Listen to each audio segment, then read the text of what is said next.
La palabra del Señor nos enseña en Ruth capítulo 1 versículo 6 de la siguiente manera: Entonces se levantó con sus nueras y regresó de los campos de Moab, porque oyó en el campo de Moab que Jehová había visitado a su pueblo para darles pan. Interesante el texto que acabamos de leer. Es un texto que nos lleva a pensar el poder que tiene una palabra profética. Conocemos la historia de Noemí y sus hijos y sus nueras. La Biblia enseña que ellos vivían en Belén, y dice la Biblia que por dificultades, porque en Belén había escasez, decidieron ir a los campos de Moab. Pero esta decisión determinó que lo que antes vivía en Belén murió en Moab. La Biblia enseña que cuando Noemí está viviendo este tiempo de dolor, este tiempo de crisis, en los campos de Moab escuchó una palabra profética. Escuchó que Dios había visitado a Belén para darles pan. Es interesante cómo uno puede caminar bajo una palabra profética. Tan pronto Noemí recibe esta palabra, toma la decisión juntamente con Ruth de volver a Belén, de volver a la casa del pan. Y cuando decide volver, aún no ha llovido pan en Belén, pero ella ha creído una palabra profética, una palabra poderosa. Una palabra que iba en contra de la realidad, una palabra que iba en contra de la razón, por cuanto aún no había llovido pan, pero ella en el espíritu había escuchado una palabra poderosa y extraordinaria. La Biblia nos enseña en Ruth capítulo 1, versículo 22, dice: Así volvió Noemí y Ruth, la moabita, su nuera, con ella. Volvió de los campos de Moab y llegaron a Belén al comienzo de la siega de la cebada. Escuche bien, mis amados hermanos y amigos. La cebada era la materia prima de aquel entonces para realizar el pan. Por lo tanto, ¿qué fue lo que escuchó Noemí en el campo de Moab? Ella escuchó una palabra profética.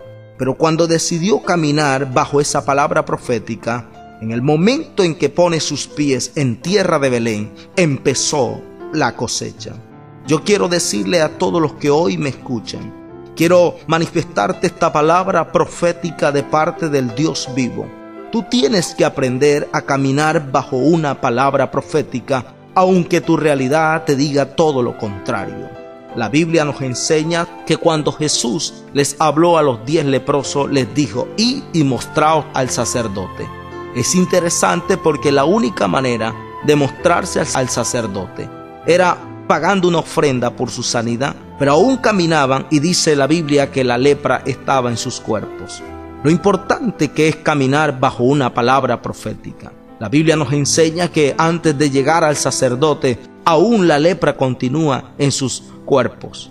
Pero cuando llegaron y tocaron, pienso yo, la puerta del sacerdote, inmediatamente la lepra desapareció de sus cuerpos.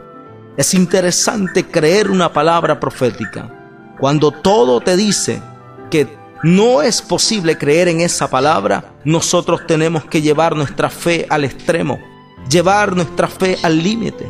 Aunque nuestra realidad nos diga todo lo contrario, debemos creer que Dios lo que habla se cumple, lo que Dios dice se cumple. Lo que Dios declara se cumple.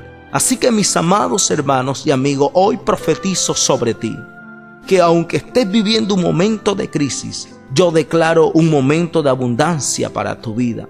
Que aunque estés viviendo un momento de enfermedad, yo declaro lo que dice la palabra profética, que por las heridas de Cristo nosotros fuimos curados. La palabra del Señor dice que cuando Noemí puso sus pies en tierra de Belén, empezó el tiempo de la cosecha. Yo estoy creyendo en esta hora que estás a punto de poner tus pies en un lugar extraordinario donde va a empezar una cosecha de milagros, una cosecha de bendiciones, una cosecha de proyectos, una cosecha de empleo, una cosecha de sanidad. Es el tiempo de creer en una palabra profética. Dios declara que lo va a cumplir. Si Dios lo dijo, Él lo hará. El sonido de Dios está listo para desatarse sobre tu vida. Así que en esta hora, mi amado amigo, mi amado hermano, tienes que creer. Número 1, creer esta palabra. Número 2, recibirla. Número 3, celebrarla. Así que en esta hora te bendigo y recibe esta palabra profética. Tu tiempo de cosecha ha llegado. Tu tiempo de cosecha ha llegado.